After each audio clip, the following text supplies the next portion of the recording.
Dod i Mhrifysgol Abertawe i wneud radd yn y Gymraeg oedd y penderfyniad gorau a nes i. Mi nes i raddio y llynedd gyda gradd dosbarth cyntaf yn y Gymraeg ac dwi nawr yn gweithio fel cyfieithydd.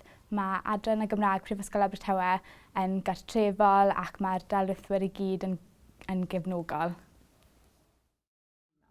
Mae Abertawe yn lle gwych i astudio. Mae'r traeth a'r stepyn i'ch drws chi yn Abertawe ac mae'r ddinas yn agos hefyd, felly mae yna lot o gyfleoedd i gymdeithasu yn yr ardal.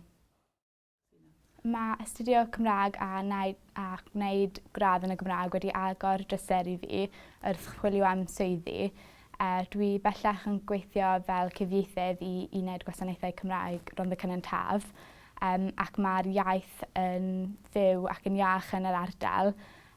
Roeddwn i'n gweithio i Fenter Iaith rond y Cynon Taf cyn y Nadolig, felly dwi wedi gweld pa fath o bethau maen nhw'n cynnig yn yr ardal.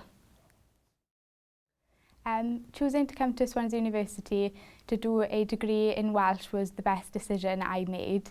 The area is great. The beach is right on your doorstep and the city is close by also. Yes, best decision I made. The Welsh course in Swansea University was great. The department is quite small, which means that it's very homely and the lecturers were all very supportive.